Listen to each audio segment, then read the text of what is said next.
being very direct in his approach. That's a nice way of putting it. Think of an Amos Brown magnified by 10. That's how Skinny was. Skinny's tenure at the Recorder began when he was a student at Crispus Attucks High School. He wrote a gossip column called Teen Talk. Years later, his column evolved, and he covered topics like police shootings, politics, and corruption.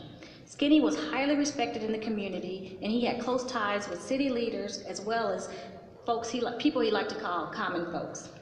Skinny's dedication to the community continued on in the mid-1970s when he served a term in the Indiana House of Representatives. Here's one interesting fact and a bit of trivia for you. Skinny's granddaughter, Erica Willer Riding, continued his legacy as a journalist. She was actually one of my first hires when I became editor. And she's here tonight, so stand up, Erica.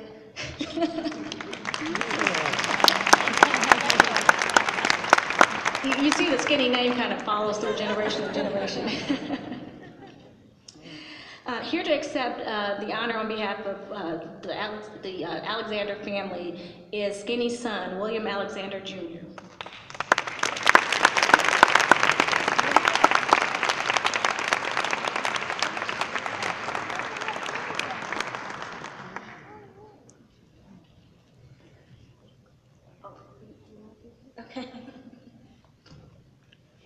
Praise the Lord, everyone. Now, if you knew Skinny, you know that everywhere he went, he had a pencil and a tablet. If he would overhear something, he would write it down, and you might see it in the recorder the following week. So he kept you on your toes. Good evening. I'm William Alexander Jr., Skinny's eldest son. And on behalf of the Alexander family, thank you to the Indpls Recorder for the recognition and honor of my late father, William Skinny Alexander. Equally important, congratulations to this historical institution in Indiana on 120 years of success and longevity of the Indianapolis African American News. Help me to get a recorder another round of applause.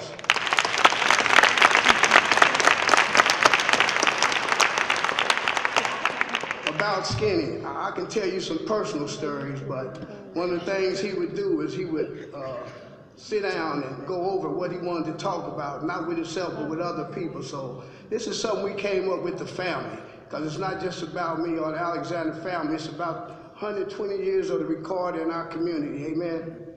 You know, my father Skinny, as he was called around the city, was a trailblazer in the 60s, 70s, and 80s. And if a lot of people knew him personally, you knew that he used to dance. He used to dance at the Walker Casino, and he used to win a lot of dancing contests. He was this tall, but he was a giant on the dance floor. The days when Indiana Avenue was a spot where things were happening, deals were made, influence was prevalent, and problems were solved, Skinny was in the thick of it. All during that time. And I can remember one time when the Star had a picture of Skinny when he was debating pari-mutuel betting back in the 70s. And they had a picture of him right here and another representative this tall up here, and he was pointing up at him and the man was pointing down at him. And so he stood on what he believed in. And so I encourage you to stand on what you believe in too, amen. For some of you who knew Skinny and others that do not, he was a politician, columnist, civil rights activist, and philanthropist to this community. A quick, funny story. I can remember my dad working to influence his family to have a purpose, set goals, meet the goals, including me. You see, Skinny was a man of many talents. He was a boxer, too.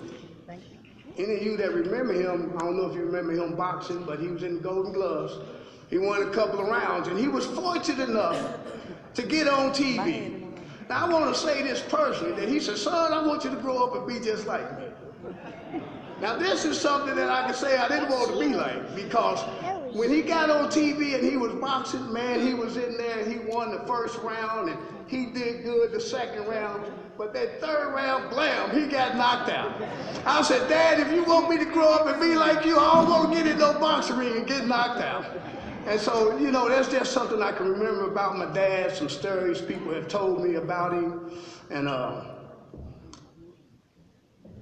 I say he wanted many in my family to look up. I can't speak for the rest of my family, but I'm not getting knocked out. Not in no boxing ring, amen? And not in life's trials and tribulations. He was passionate about the words, and he knew his words could influence a community. All this to say, Skinny was a man of dignity, courage, a difficult era of our history, and wisdom of which he passed many members of this family. On his deathbed, he called me and said, son, I have this list of families that I want you to make sure that they get those Christmas baskets. He wasn't concerned about what he was going through. He was still concerned about the people in the community. Could I have the Alexander family please stand up and remain standing? All the Alexander family. All the Alexander family. Exemplify their love. Amen. On behalf of all of us, to you, the Indpls Recorder, legacy and staff, congratulations on this enormous feat. And thank you for remembering our loved one as it contributed to the 120 years of the Recorder legacy. Congratulations to all the honorees tonight, and may you have 120 more years. Thank you.